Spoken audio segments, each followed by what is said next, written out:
Ich wollte immer ein schönes Alien haben. Wie soll ich das sagen? Ein ästhetisches. Ein Monster ist nicht einfach etwas Widerliches, sondern ein Monster kann seine Schönheiten haben. Es kann sich elegant bewegen, es kann sehnig sein. What better words to describe the essence of erotic horror, to describe the subgenre in fiction that so subtly fuses beauty and fear together. Alien in this regard surely excels. Father of the homonymous creature from the 1979 movie, H.R.Giger's design of the xenomorph is the perfect example of a monster that simultaneously seduces and frightens, a horror that, once seen, will never be forgotten. But how is it possible for something to be scary and attractive? Well, it all happens at an extremely intimate level of the subconscious, specifically due to a conflict between two opposite psychosexual demands: attraction and repulsion. Let's dive deeper. It is the ultimate objective of a species, regardless of what kind, to ensure its own continuity. This is granted by two instincts that are fundamentally ingrained in the fabric of life: the command of self-preservation and the drive to search for a partner. The former is responsible for informing the organism with the primordial feeling of fear. The fear of the dark, of natural calamities, of the unknown, of any potential danger, more generally speaking. While the sexual drive, with the propensity for reproduction, fear could then be viewed as repulsion to something. Conversely, that propension for propagation as attraction to something. But this something can occasionally be the same object, which is particularly evident in the case of erotic horror. In fact, in the alien's case, a creature both frightening and seducing will generate a conflict in the audience's psyche, torn between the repulsion and terror felt in response to the revolting image, thanks to the self-preservation instinct, and the attraction due to its eroticism, caused by the sexual drive. In its essence, erotic horror's purpose is to abuse and twist sexuality, making fear orgasmic and beauty horrific. Ridley Scott's Alien constitutes the peak of erotic horror, but two other stories also present elements that fall under this subgenre, despite not being the main focus of their plot, namely Tsutomu Nihei's Biomega and Kentaro Miura's Berserk. Let's go into more detail, starting with Alien. As noted by the critic Jimena Gallardo, the fusion of sexually evocative physical and behavioral characteristics in the alien creates a nightmare vision of sex and death. It subdues and opens the male body to make it pregnant, and then explodes it in birth. In its adult form, the alien strikes its victims with a rigid phallic tongue that breaks through skin and bone. More than a phallus, however, the retractable tongue has its own set of snapping, metallic teeth that connects it to the castrating vagina dentata. The alien was originally imagined by the mind of H.R.Giger as a fully armored figure that vaguely comes across as human, intentionally designed as both a beautiful and disturbing monster with dominant sexual overtones. The erotic horror of the xenomorph lies within the disturbing oxymoron created by its revolting yet sensual concept. Featuring both phallic and yonic imagery, the alien is, in essence, a creature made to sexually violate its victim. To the alien, humanity is not simply a prey to hunt, but a womb to grow its fetus in, a host to abuse, contaminate, and exploit, like a parasite.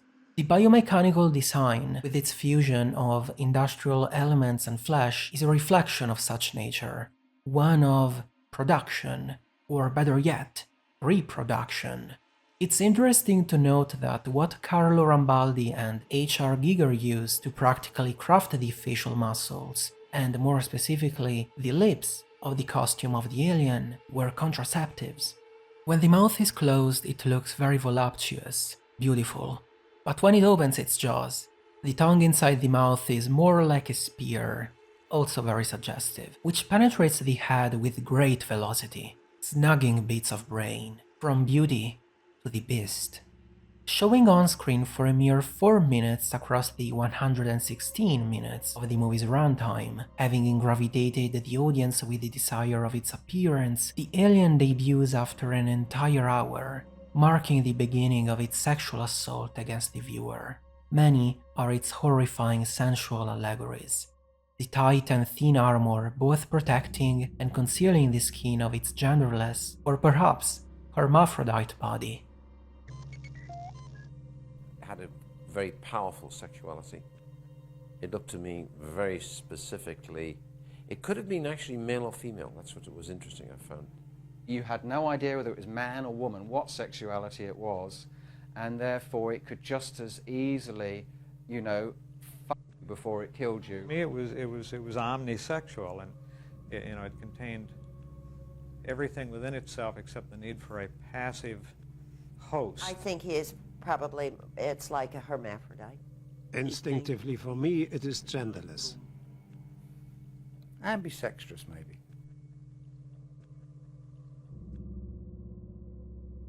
The long, thin and feminine fingers, the phallic head and tongue, the uncontrollable salivation.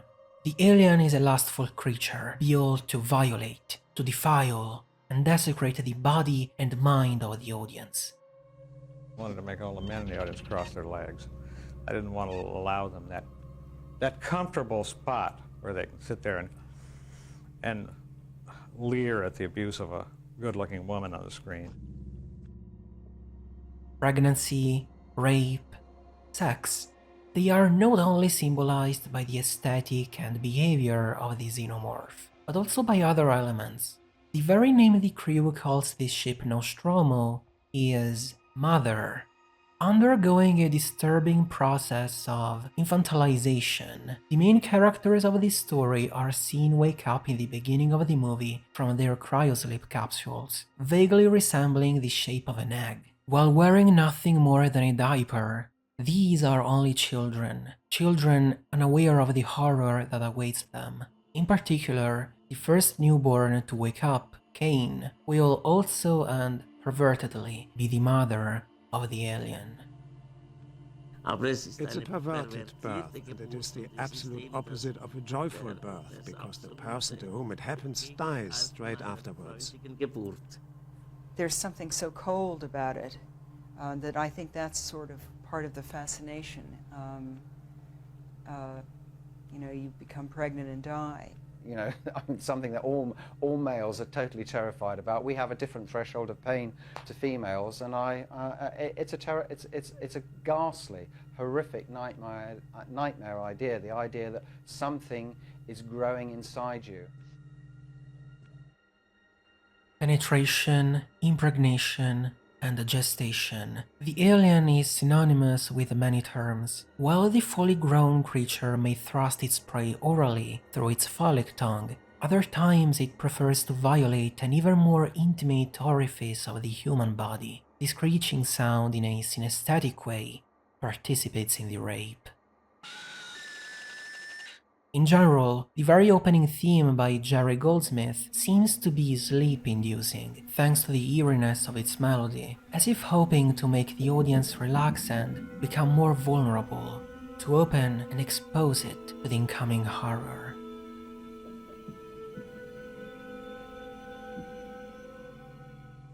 Now I wanted to do a film of psychosexual horror. I wanted to get under the audience. The creature has to get on the ship in an interesting way, but I have no idea how.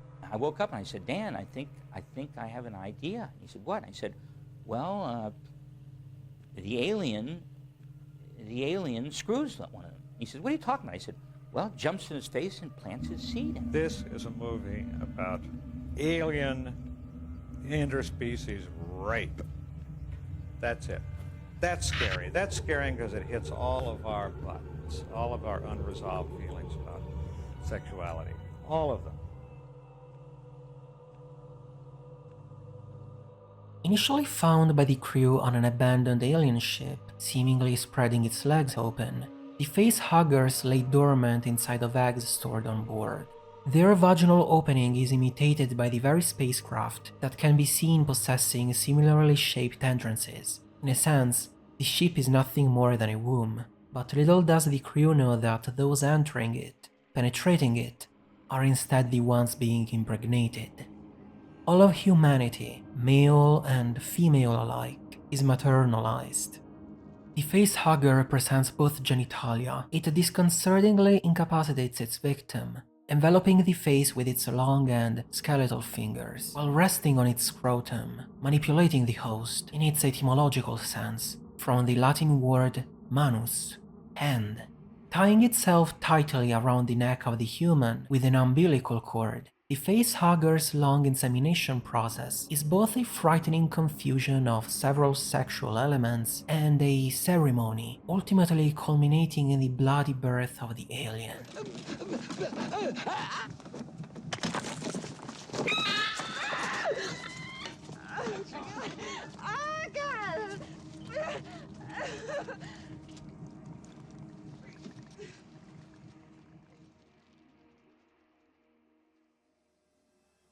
Of undoubtful Gigeresque inspiration is this humanoid creature. Protected and hidden under a thin layer of threads, the armor gives the tempting impression it could be peeled off effortlessly at any moment, inviting anybody to reveal the concealed feminine body. However, the attractive and fragile silhouette is evidently contrasted by the visibly hard and unpleasant texture of the armor. The sharpness of several animated threads sticking out from the main body are a clear message of danger. They seem ready to entrap their prey and drag it into the dark. The misleading familiarity with a human figure isn't betrayed just by the lack of eyes, but, symbolically, by the way she hunts too. Walking upside down on the ceiling, she metaphorically throws off the reader's balance, unsure if delighted by the sensual image or scared by her bizarre behavior. The lower part of her body seems especially restless, anxious to jump on top of an unfortunate victim to devour it.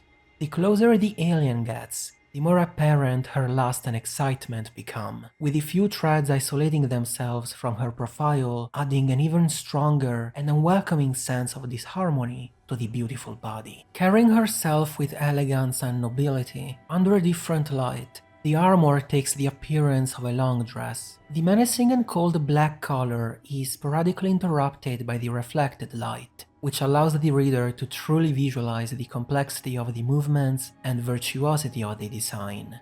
It's not humanly possible to look away. Her image demands attention, gaze, desire, all the while threatening evil with its sharp fingers which could easily examine the most profound nature of its prey.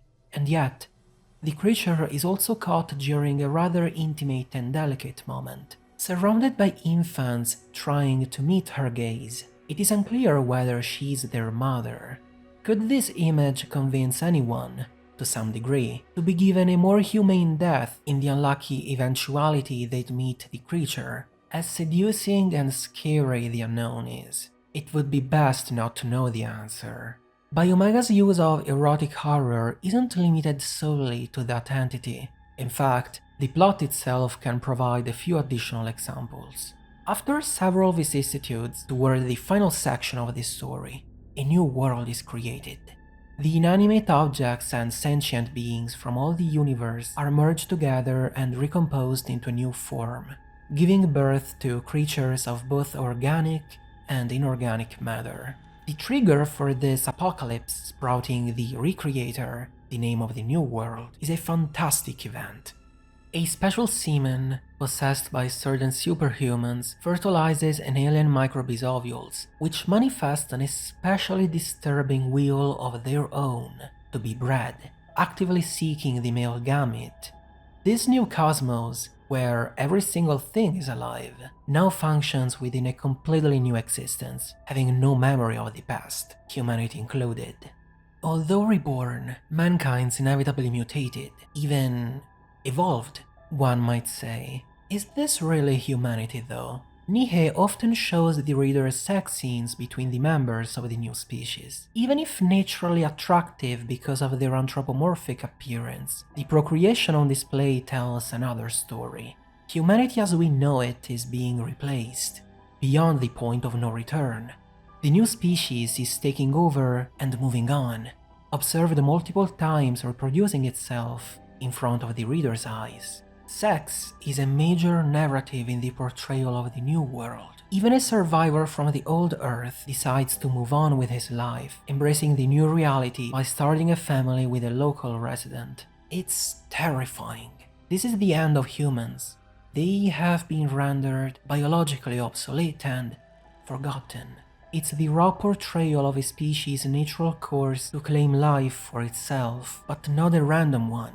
It's the one that's extinguished and replaced ours. Or more precisely, it is what mankind's been converted to, ineluctably losing all its intrinsic characteristics, its humanity above all. Sensuality here is the most effective vehicle to express new and dystopic canons of life, from a future where something's clearly gone wrong along the way.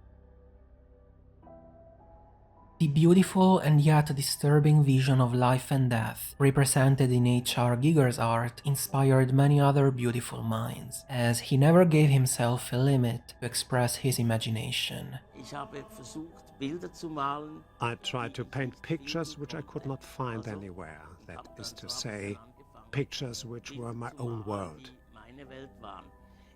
I actually create those things without a lot of thought as to what I'm doing, or whether I'm offending.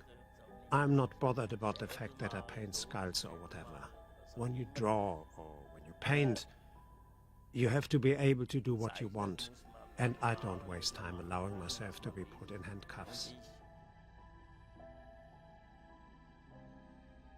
Erotic elements in Berserk certainly aren't scarce, with plenty of nudity and sexuality seen throughout. Unlike your average fan service, rarely are these appearances meant to elicit a positive response. Even during the lovemaking between Casca and Guts, there's a level of apprehension behind it, heavily influenced by their environment, and in Guts' case, the baggage he carries from his younger days. The world of Berserk prefers to explore the more horrific side of eroticism in a number of ways, but the true embodiment of this theme comes in the form of Slan. Being one of the original members of the God Hand, she first appears with the group during the Black Swordsman arc, though chronologically, this is the second time in the series. While her origins are unknown, she was presumably an average woman before acquiring her new form. Given how she carries herself, it would be fitting if Slan had previously been a prostitute, not unlike the girls seen during the Conviction arc. Potentially dealing with any number of harsh circumstances, a behelit could have easily found its way into the woman's hands. Those experiences from her past life may have resulted in her outfit, or a lack thereof. Her front side barely has certain parts of her body covered, though in other instances, Slan's figure is perfectly visible. From behind, she's completely exposed, with her wings almost framing her backside. Long flowing hair and makeup complete the ensemble quite nicely. Using this form to entice, it's likely she gets a kick out of tricking unsuspecting individuals, much like an apostle from the Eclipse. Then again, unless someone is worthy, it seems she prefers to watch rather than get involved. The way she manifests herself makes for quite the contradictory mood as well. Showcasing her sexy figure in front of everyone at the Eclipse, the woman emerges from a hellscape of corpses and darkness. Meeting Guts and Kliphoff, her body comes into being thanks to the surrounding trolls that were killed previously. Fully nude in this form, the display is anything but appealing. Beyond these aspects of her character, we're able to catch a glimpse of her sick tastes thanks to her interactions with the Black Swordsman. During the Eclipse, Slan isn't particularly interested in Guts, finding more amusement in his struggle than anything. What initially attracts her to the swordsman comes during their second encounter. Burning with intense hatred for Griffith, this display of rage from Guts actually turns her on, licking her lips as she watches intently. Watching him fight through the pain of his sacrificial mark, the woman becomes enamored with the swordsman, wanting him to join their ranks. Far from the average human sense of arousal, Slan's preferences have become far more twisted. This was especially apparent when Griffith violated Casca after his rebirth. Considering the reprehensible act to be a delightful exchange of emotion, Slan actually tears up, too far gone from the morals of humanity. Of course, this enjoyment also includes the animosity emanating from Guts. We don't see much of the God Hand for quite some time after the Eclipse, with Slan making a brief appearance during the Conviction arc. Tired of the oppression of the Church, a select group of individuals go the complete opposite route, losing their minds to pleasure as they join a dark cult. To the members, the celebration is harmonious, but to a certain new recruit, the ceremony is closer to hell on earth. Sold out by his companion, the festivities come to an end, with everyone ready to eliminate the detractor. This entire sequence is arguably the best example of the erotic horror elements of the series, and the one being praised in the midst of it is Slan. Referred to as the goddess of flame, the woman is highly attuned to the swirl of emotion all around her. Representing her ideal conditions, the soiree couldn't be any more appealing. Entering the Falcon of the Millennium Empire arc, trolls are running rampant across the land. Finding their way to Kliphoth, Guts and the others explore the source of the disturbance, looking for their lost companions. Fighting off the creatures inside alone, the swordsman doesn't notice a certain someone lurking nearby. Giving herself form with intestines of the deceased, Slan is thrilled to see her favorite struggler again. Attacked by Guts, the woman doesn't even flinch, welcoming him into her arms. Feeling his emotions throughout the journey, Slan gets greedy, loosening the magic seal on his curse mark to indulge further. Nearly tearing him apart, the powerful being taunts him with sexual innuendos, hoping for a good show. Going further, Slan proposes something more enticing, as she's been personally interested in the swordsman for years. Interrupted by the Skull Knight, the woman considers the encounter with Guts to be a romantic affair more than a battle. Regardless of the fairy tale atmosphere in her head, the surroundings can only belong to the horror princess of the Uterine Sea. Receiving a blast from Guts, Slan is thrilled to see him fighting through the pain she inflicted. Rather than being aggravated, the being is writhing in ecstasy as a result of the foreplay. Despite her stomach nearly getting ripped apart, Slan demands Guts to keep going. Stabbing her straight through, the swordsman is met with a shriek of delight, watching her lose herself in a contradictory mixture of suffering and pleasure. Completely catching him off guard, Guts is embraced, perfectly fulfilling his enemy's expectations. Looking forward to their next meeting, the woman slips away into the background. Slan no doubt enjoyed the sensual reunion, but everything about this section can only be described as nightmare fuel. The strange being's final appearance, at least for now, comes during the Fantasia arc. Surrounded by female body parts, Slan's dimension almost feels like a black hole, ready to devour anyone foolish enough to give in to their carnal desires. Berserk is filled with countless examples of erotic horror, but Slan no doubt sits at the top of this phallic tower of despair. Unequivocally, erotic horror is different and far away from typical fan service. While the latter cheaply and lazily objectifies a body with the intention of selling it, erotic horror's purpose is not as mundane. The aim is not pleasing the audience, but quite the opposite, as the simultaneous psychosexual effects of repulsion and attraction intimately disturb the viewer through distasteful and provocative contrasts, creating a feeling of awe and fear, an indelible trauma destined to stay and live in the mind. Unlike the ephemeral and flat sensuality of an image intended for fan service,